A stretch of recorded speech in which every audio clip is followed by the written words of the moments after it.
नमस्कार विद्यार्थी मित्रांनो, स्वागत आहे तुमच्या सर्वांचं ध्येयाधिकारी स्पर्धा परीक्षा मंच या आपल्या यूट्यूब चॅनलवर। विद्यार्थी मित्रांनो, जर तुम्ही येणाऱ्या तलाठी भरतीसाठी तयारी करताय तर तुम्ही अगदी योग्य ठिकाणी आलेला आहात, कारण आपण तलाठी भरतीसाठी मागील वर्षांच्या प्रश्नपत्रिकांचा, त्यामधील मराठी व्याकरण आणि सामान्य ज्ञान या विषयांच्या प्रश्नांचा स्पष्टीकरणासह आणि आजच्या अनुषंगाने सराव करत आहोत। त्यामुळे जर तुम्ही येणाऱ्या तलाठी भरतीसाठी तयारी करताय तर हा व्हिडिओ पूर्ण पहा आणि या सीरीज मधील इतर व्हिडिओ पाहण्यासाठी चॅनलला सबस्क्राइब करा। तसेच व्हिडिओ मधील माहिती जर तुम्हाला समजत असेल तरच या व्हिडिओला लाईक करा।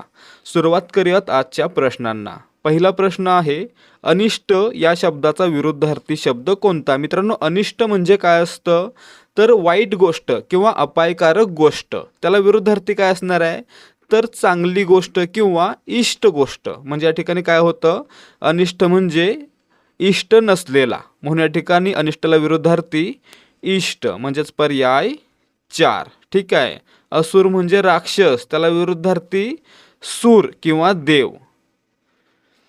प्रश्न क्रमांक 2, परिस्थितीनुरूप वागणूक बदलली पाहिजे हा अर्थ स्पष्ट करणारी म्हण कोणती? या ठिकाणी पहा मित्रांनो, परिस्थिती पाहून आपण वागलं पाहिजे यासाठी कोणती म्हण वापरतो आपण तर देश तसा वेश। म्हणजे आपलं उत्तर पर्याय 4। ज्या प्रकारचे लोक त्या ठिकाणी आहेत त्या प्रकारे आपलं वागणं असलं पाहिजे। ठीक आहे। न भूतो न भविष्यती म्हणजेच अशी एखादी गोष्ट जी पूर्वी कधीही घडली नाही किंवा पुढे कधीही घडणार नाही अशी। ठीक आहे। झाकली मूठ 1.25 लाखाची या म्हणीचा अर्थ काय असतो तर आपल्यातील एखादा अवगुण जाणीवपूर्वक लपवणे म्हणजे काय तर झाकली मूठ 1.25 लाखाची। आणि बळी तो कानपिळी याचा अर्थ काय असतो तर ज्याच्या हाती सत्ता आहे किंवा ज्याच्याकडे ताकद आहे तो काय करतो, राज्य करतो किंवा तोच आपला हुकूम चालवतो। पुढे पहा प्रश्न क्रमांक 3, पुढीलपैकी लेखिका आशा बगे लिखित पुस्तक कोणते? आता या ठिकाणी पहा मित्रांनो, आशा बगे या मराठी लेखिका आहेत। यांना 2006 साली, कधी 2006 साली भूमी या कादंबरीसाठी साहित्य अकादमी पुरस्कारानं गौरवण्यात आलेलं होतं। म्हणजे या ठिकाणी आपलं उत्तर काय असणार आहे, आशा बगेंचं पुस्तक कोणतं आहे? पर्याय 2 भूमी। याला 2006 साली साहित्य अकादमी पुरस्कार मिळालेला होता। प्रश्न क्रमांक 4, पुढे दिलेल्या म्हणीचा अर्थ ओळखा। अंथरूण पाहून पाय पसरणे। मित्रांनो, अंथरूण पाहून पाय पसरणे म्हणजे काय, आपली ऐपत किंवा आपल्याकडे असलेली कुवत पाहून आपण पुढच्या गोष्टी ठरवाव्यात, म्हणजेच आपली ऐपत पाहून आपण वागावे। म्हणजे आपलं उत्तर पर्याय 2 असणार आहे। ठीक आहे। प्रश्न क्रमांक 5, पुढील शब्दसमूहातील तत्सम शब्द ओळखा। या ठिकाणी पहा मित्रांनो, तत्सम शब्द काय असतो तर असा शब्द जो संस्कृतमधून आहे असा मराठीमध्ये येतो त्याला काय म्हणायचं, तत्सम शब्द म्हणायचं। मग या ठिकाणी पहा, बटाटा पोर्तुगीज, अडकित्ता कानडी आणि कन्या आणि चक्र हे 2 शब्द काय आहेत, संस्कृतमधून आहे असे मराठीत येतात, म्हणून या ठिकाणी यांना काय म्हणायचं तर तत्सम शब्द म्हणायचं। या ठिकाणी मागील भरतीला हा प्रश्न चुकीचा दिला असण्याची शक्यता आहे। या ठिकाणी लक्षात ठेवायचं आहे, चक्र हा देखील तत्सम आहे आणि कन्या देखील तत्सम आहे। ठीक आहे। चक्रचं तद्भव रूप काय होतं, चाक असं होतं, चाक काय झालं तद्भव, चक्र तत्सम। ठीक आहे। प्रश्न क्रमांक 6, नरसिंह या शब्दाचा समास ओळखा।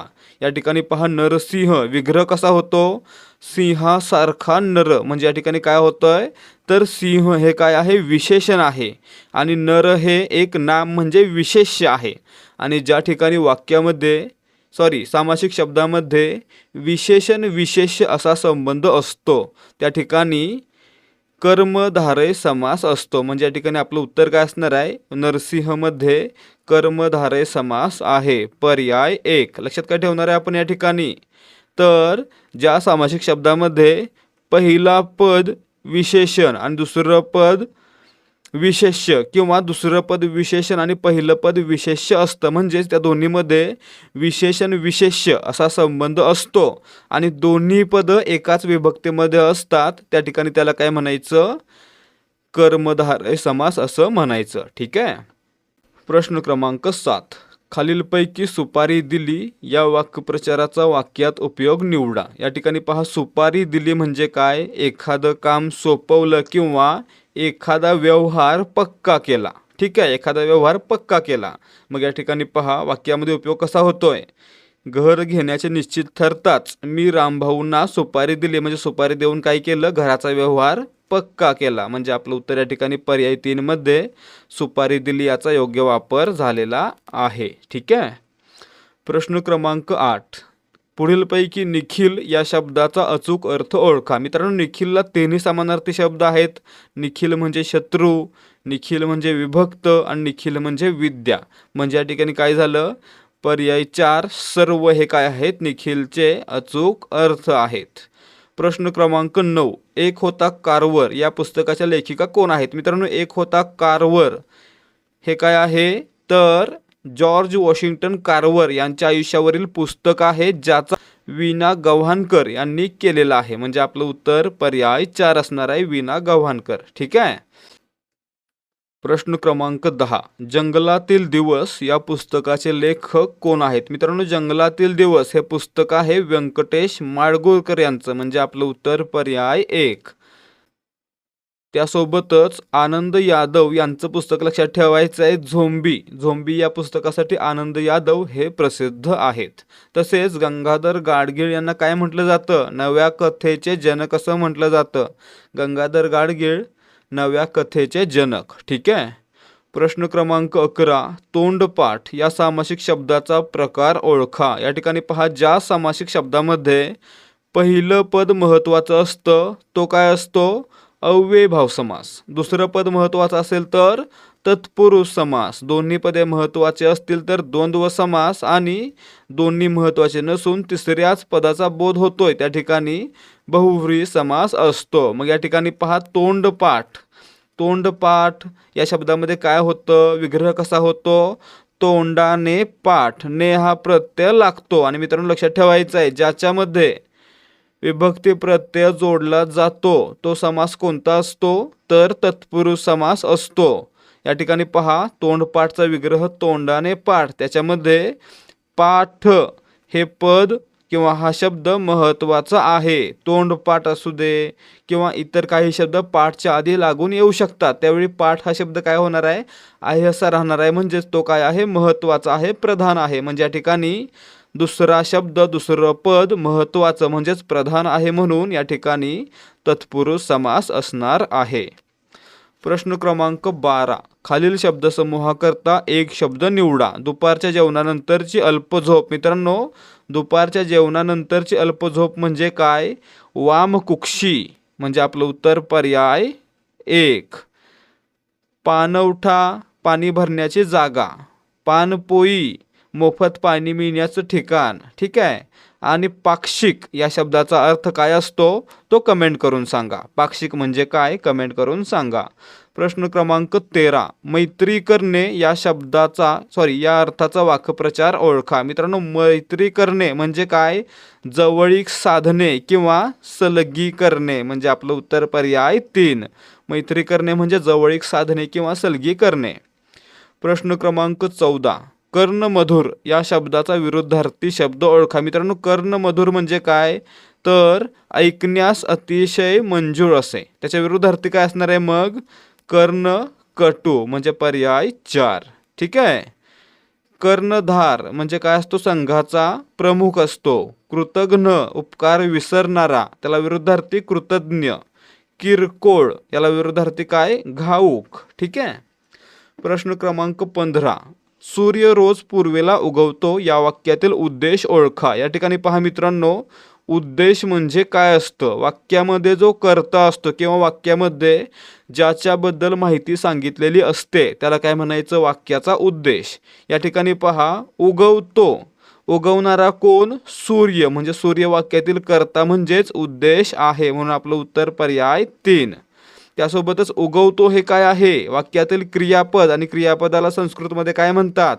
विधेय असं म्हणतात. ठीक आहे. त्यामुळे वाक्यातील विधेय ओळखा असे प्रश्न देखील बऱ्याचदा आलेले असतात.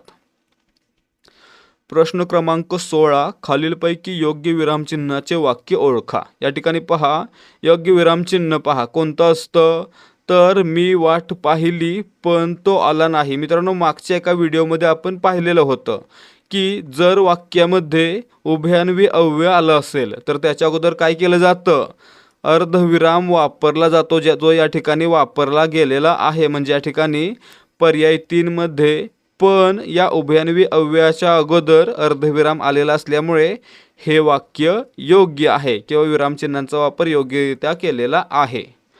प्रश्न क्रमांक 17, कान किटले या वाक्प्रचाराचा वाक्यात उपयोग कोणता. मित्रांनो, कान किटले म्हणजे काय, तर एखाद्या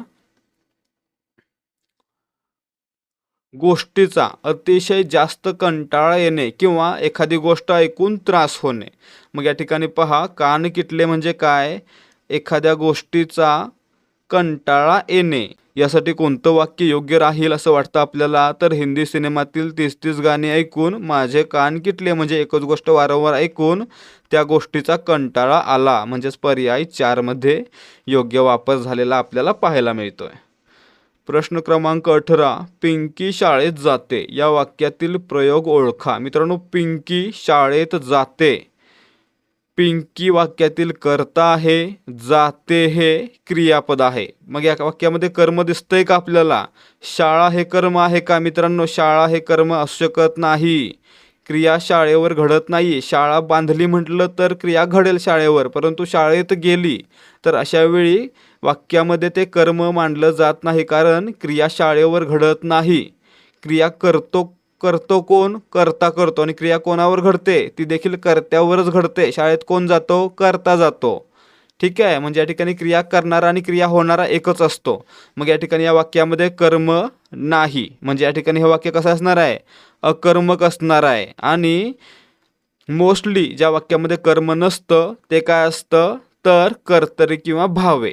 मग या ठिकाणी पिंकी हे काय आहे, तर कर्ता आहे, आणि कर्त्याच्या लिंगानुसार जर क्रियापदाचं रूप बदललं तर त्या ठिकाणी काय असणार आहे, कर्तरी प्रयोग, आणि कर्म नाही म्हणून अकर्मक कर्तरी.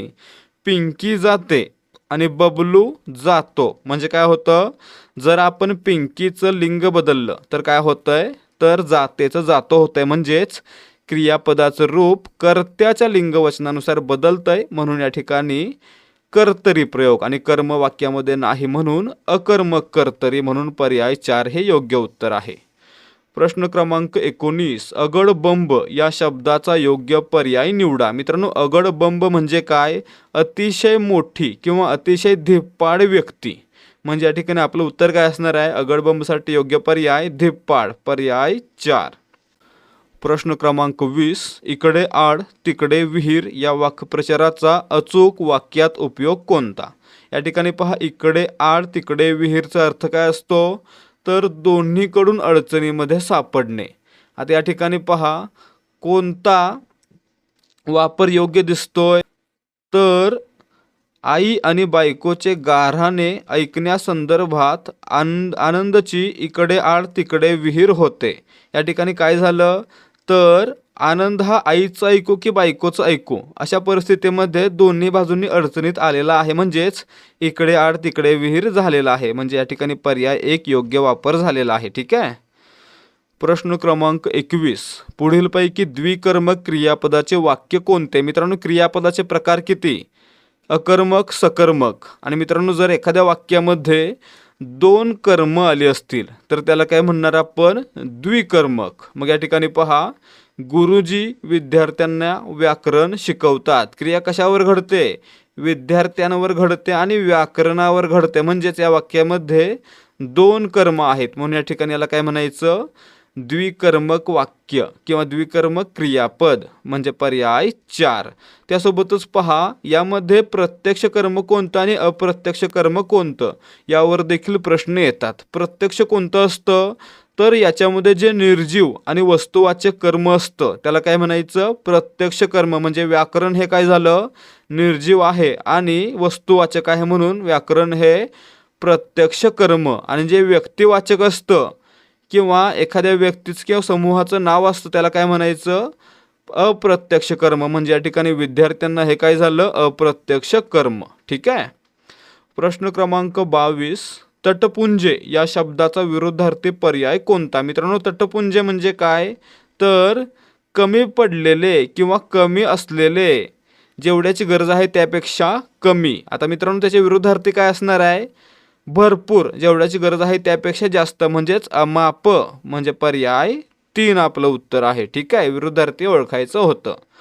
प्रश्न क्रमांक 23, खालीलपैकी सकर्मक भावे प्रयोगाचे उदाहरण कोणते? मित्रांनो, सकर्मक भावे दिले म्हणजे वाक्यामध्ये कर्म आहे आणि सोबत वाक्यातील क्रियापद हे कर्ता किंवा कर्म या दोन्हीच्या लिंगवचनानुसार बदलत नाही. त्या ठिकाणी काय म्हणायचं? सकर्मक भावे. मग या ठिकाणी पहा, मंगला आंबा खाते आणि अशोक आंबा खातो. काय झालं? तर कर्त्यानुसार क्रियापदाचं रूप बदललं म्हणून कर्तरी प्रयोग, म्हणजे पर्याय 1 हे आपलं उत्तर असू शकत नाही. ठीक आहे, पुढे पहा, मला हा डोंगर चढवतो. या ठिकाणी काय झालंय? चढवतो हे शक्य क्रियापद आलंय, म्हणजे या ठिकाणी काय झालं? शक्य कर्मणी प्रयोग. कारण या ठिकाणी डोंगर चढवतो आणि अनेक डोंगर असतील तर चढवतात. डोंगर या कर्मानुसार क्रियापदाचं रूप बदलतं, म्हणून या ठिकाणी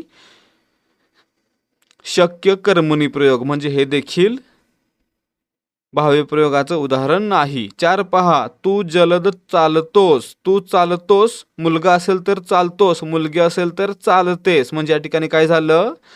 कर्तरी प्रयोग किंवा अकर्मक कर्तरी प्रयोग, म्हणजे हे देखील नाही. मग या ठिकाणी पहा, कमलाने विमलास मारले. कमलाने विमलास मारले किंवा अक्षयने विमलास मारले किंवा अक्षयने शुभमला मारले. काय होतंय? मारले आहेस राहते, म्हणजे हे काय झालं? क्रियापदाचं रूप कर्ता किंवा कर्म यानुसार बदलत नाही, म्हणून या ठिकाणी पर्याय 2 मध्ये काय आहे? भावे प्रयोग. लक्षात काय ठेवायचं? कोणती खूण असणार आहे? कर्तरी प्रयोगामध्ये कर्त्याला प्रत्यय नसतो परंतु कर्माला असतो. कर्मणी प्रयोगामध्ये कर्त्याला प्रत्यय असतो आणि कर्माला नसतो. परंतु भावे प्रयोगामध्ये कर्ता आणि कर्म दोन्हींना प्रत्यय असतात. जसं की या ठिकाणी कमलाने, ने हा प्रत्यय आहे आणि विमलास स हा प्रत्यय आहे. ठीक आहे, म्हणजे या ठिकाणी कशावरून ओळखतो आपण? एकतर त्यांच्या रूपावरून किंवा बदलण्याच्या प्रक्रियेवरून किंवा त्यांच्यामध्ये आलेल्या प्रत्ययावरून. ठीक आहे, प्रश्न क्रमांक 24, पुढीलपैकी समानार्थी शब्दाची जोडी ओळखा. या ठिकाणी पहा, भुजंग जल. भुजंग म्हणजे साप, जल म्हणजे पाणी, समानार्थी नाही. पियुष फळ. पियुष म्हणजे अमृत, फळ म्हणजे काय आहे? फळच असतं, म्हणजे हे समानार्थी नाही. वदन म्हणजे तोंड, हात म्हणजे हस्त. मग या ठिकाणी तोंड आणि हात समानार्थी आहेत का? नाही. परंतु आनंद आणि मोद हे काय आहेत? समानार्थी आहेत. आनंद म्हणजेच मोद, म्हणून या ठिकाणी पर्याय 1 मध्ये समानार्थी शब्दांची योग्य जोडी दिलेली आहे. पुढे पहा, प्रश्न क्रमांक 25, पृथ्वी या शब्दाचा समानार्थी शब्द ओळखा. मित्रांनो, पृथ्वीला समानार्थी वसुंधरा हा शब्द या ठिकाणी आलेला आहे. वसुंधरा, माता, जननी, धरा, धरित्री, धरणी हे सर्व काय झाले? वसुंधराचे समानार्थी, म्हणजे पृथ्वीचे समानार्थी, म्हणून पर्याय 2. गिरी म्हणजे पर्वत. गिरीसाठी समानार्थी गिरी, नग, शर. ठीक आहे, शैल म्हणजे खडक आणि सरिता म्हणजे नदी. प्रश्न क्रमांक 26, कर्कवृत्त हे भारतातील किती राज्यांतून जाते? मित्रांनो, कर्कवृत्त हे भारतातील एकूण 8 राज्यांमधून जाते, म्हणजे पर्याय 3 आपलं उत्तर असणार आहे. ती 8 राज्य कोणती आहेत? तर 8 राज्य आहेत गुजरात, राजस्थान, मध्य प्रदेश, छत्तीसगड, झारखंड, पश्चिम बंगाल, त्रिपुरा आणि मिझोरम. ठीक आहे, प्रश्न क्रमांक 27, ब्राह्मो समाज सैद्धांतिकदृष्ट्या कशावर आधारित आहे? मित्रांनो, ब्राह्मो समाज आहे तो सैद्धांतिकदृष्ट्या काय आहे?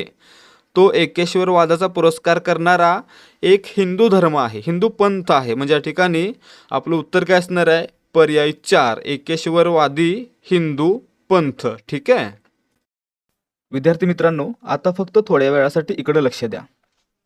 आपल्यापैकी बऱ्याच जणांना माहीत असेल की ध्येयाधिकारी स्पर्धा परीक्षा मंचकडून विद्यार्थ्यांचा स्टेट बोर्डचा सराव चांगला व्हावा यासाठी स्टेट बोर्ड 1 लाइनर ठोकळा आणलेला होता. त्यासोबतच आता नव्याने मराठी व्याकरणाचा संपूर्ण सराव प्रश्नोत्तराच्या माध्यमातून करण्यासाठी A to Z मराठी व्याकरणाचं एक पुस्तक देखील आपण लॉन्च केलेलं आहे आणि त्याच अनुषंगानं आपण आजच्या व्हिडिओमध्ये एक ऑफर देखील आणलेली आहे।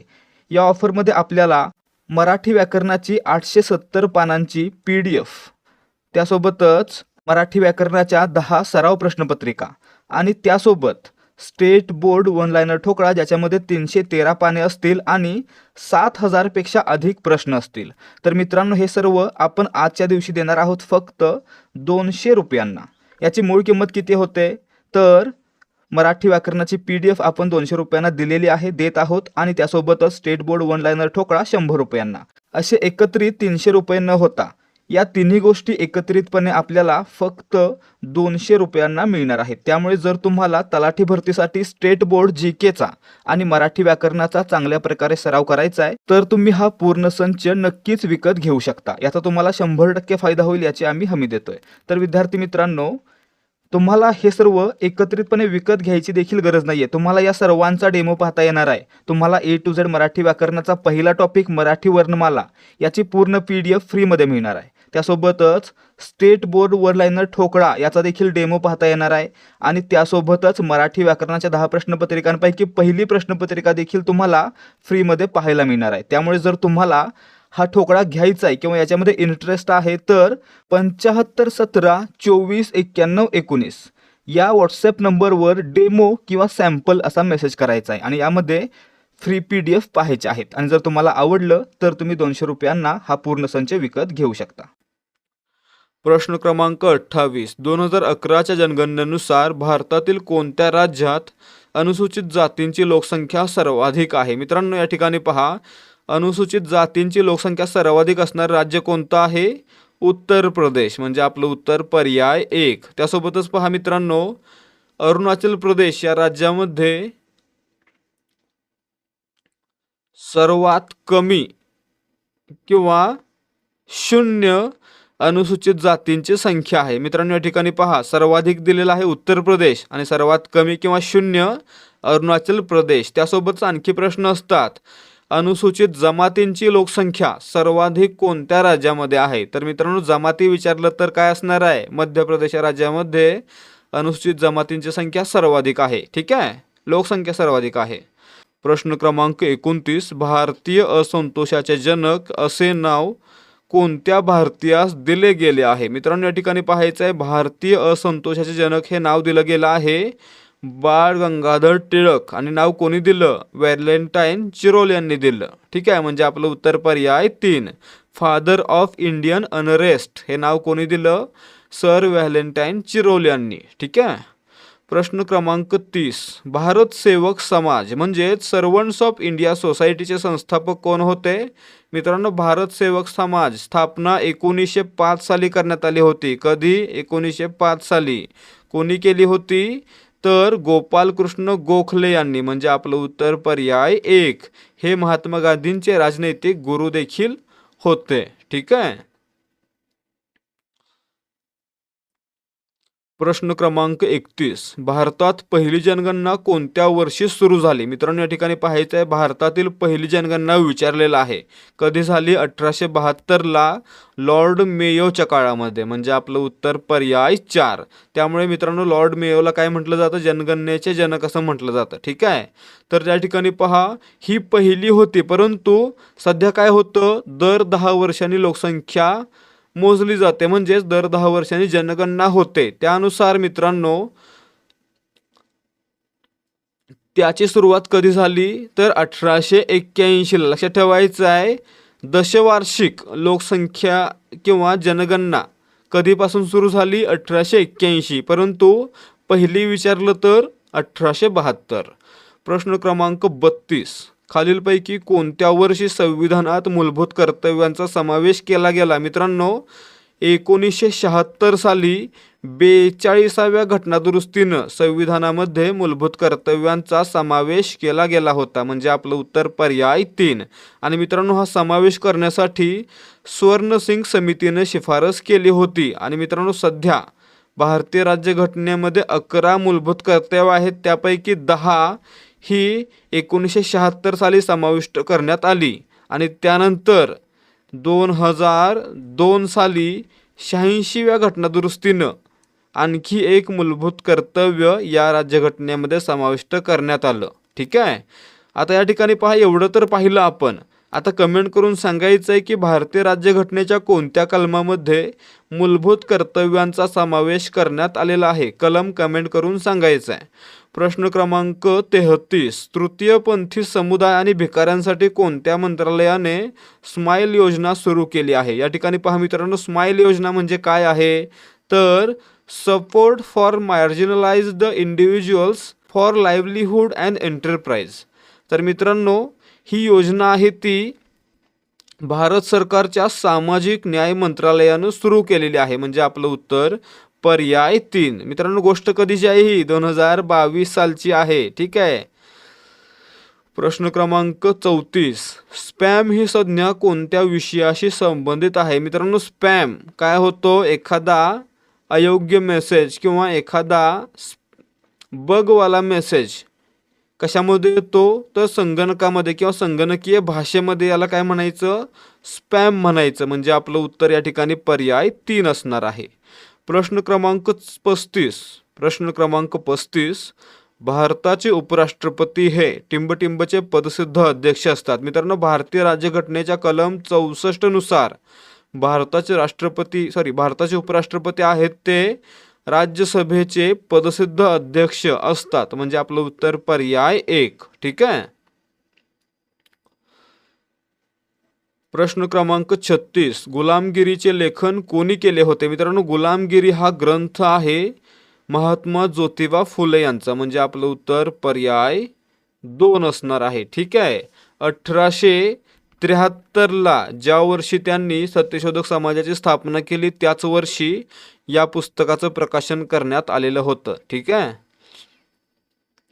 प्रश्न क्रमांक 37, भारत सरकारने सरोगसी नियम 2022 हे सरोगसी अधिनियम टिंबटिंबनुसार लागू केले आहेत. मित्रांनो, भारत सरकारने सरोगसी अधिनियम 2021 स्वीकारला. त्यानुसार 2022 साली काही नियम लागू केलेले होते. म्हणजे आपलं उत्तर या ठिकाणी पर्याय 1 2021. ठीक आहे.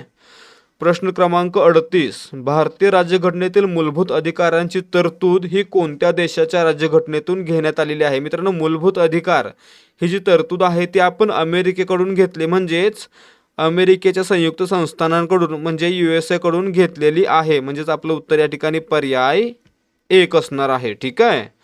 प्रश्न क्रमांक 39, अल्बुमिन हे टिंबटिंबचे उदाहरण आहे. मित्रांनो, अल्बुमिन काय आहे? एक सामान्य किंवा एक सिंपल प्रोटीन आहे, प्रथिन आहे. म्हणजे आपलं उत्तर पर्याय 2. हे कुठं आढळतं तर मित्रांनो, मोस्टली कुठं आढळतं तर आपल्या शरीरामध्ये आणि अंड्यातील पांढऱ्या भागामध्ये. ठीक आहे. आपल्या प्लाझ्मामध्ये आणि अंड्यातील पांढऱ्या भागामध्ये अल्बुमिन नावाचं प्रथिन आढळतं. प्रश्न क्रमांक 40, कच्च्या फळांना पिकवण्यासाठी कोणत्या वायूचा वापर केला जातो. मित्रांनो, कच्च्या फळांना पिकवण्यासाठी कॅल्शियम कार्बाईडपासून ॲसिटिलिन हा वायू मिळवतात आणि त्यानं कच्ची फळे पिकवतात. म्हणजे आपलं उत्तर या ठिकाणी काय असणार आहे? कच्च्या फळांना पिकवण्यासाठी ॲसिटिलिन वायू पर्याय 1. कशापासून बनवतात? कॅल्शियम कार्बाईडपासून. ठीक आहे. याचा वापर देखील फळांना पिकवण्यासाठी केला जातो. ठीक आहे. प्रश्न क्रमांक 41, भारतीय वन सर्वेक्षणाचे मुख्यालय कोठे आहे. मित्रांनो, भारतीय वन सर्वेक्षणाचे मुख्यालय आहे ते उत्तराखंड या राज्यातील देहरादून या ठिकाणी आहे. म्हणजे आपलं उत्तर या ठिकाणी पर्याय 1 असणार आहे. ठीक आहे. प्रश्न क्रमांक 42, 1929च्या काँग्रेस अधिवेशनात संपूर्ण स्वातंत्र्याचे उद्दिष्ट घोषित केले गेले. हे अधिवेशन कोठे आयोजित केले गेले होते. मित्रांनो, 1929ला काँग्रेसचं लाहोर अधिवेशन भरलेलं होतं, ज्याच्यामध्ये संपूर्ण स्वराज्याचं उद्दिष्ट घोषित केलं किंवा संपूर्ण स्वराज्याचा ठराव मांडण्यात आला. म्हणजे आपलं उत्तर या ठिकाणी पर्याय 2 लाहोर. प्रश्न क्रमांक 43, वनस्पतीचा मूलभूत भाग कोणता असतो. मित्रांनो, या ठिकाणी पहा, वनस्पतीचा मूलभूत भाग असतो त्यांची मुळं. म्हणजे आपलं उत्तर पर्याय 3. कारण काय तर ही मुळे असतात ती काय असतात? पोषणासाठी आणि आधारासाठी दोन्हीसाठी आवश्यक असतात. ठीक आहे. म्हणून हा महत्त्वाचा किंवा पायाभूत मूलभूत भाग आहे. प्रश्न क्रमांक 44. खालीलपैकी कोण हे भारताचे पहिले मुख्य माहिती आयुक्त होते? मित्रांनो, माहिती अधिकार अधिनियम 2005 साली लागू करण्यात आला होता आणि पहिले मुख्य माहिती आयुक्त बनले होते वजाहत हबीबुल्ला. म्हणजे आपलं उत्तर पर्याय 3. सध्या कोण आहेत? राजकुमार गोयल. ठीक आहे. प्रश्न क्रमांक 45. खाली नमूद केलेल्या कोणत्या राज्यात किंवा केंद्रशासित प्रदेशात सर्वाधिक संख्येने वन्यजीव अभयारण्ये आहेत? मित्रांनो, अंदमान निकोबार बेटे यांच्यामध्ये सर्वाधिक प्रमाणात वन्यजीव अभयारण्ये आहेत. म्हणजे आपलं उत्तर पर्याय 3. प्रश्न क्रमांक 46. सावज हा शुभंकर कोणत्या खेळाशी निगडीत होता? मित्रांनो, सावज हा शुभंकर आहे तो 36व्या क्रीडा स्पर्धा 2022शी संबंधित होता. म्हणजेच आपलं उत्तर पर्याय 3. प्रश्न क्रमांक 47. भारताचे सध्याचे मुख्य माहिती आयुक्त कोण आहेत? मित्रांनो, भारताचे सध्याचे मुख्य माहिती आयुक्त आहेत राजकुमार गोयल. म्हणजे आपलं उत्तर पर्याय 3. यांनी हिरालाल सामरिया यांची जागा घेतलेली आहे. ठीक आहे. प्रश्न क्रमांक 48.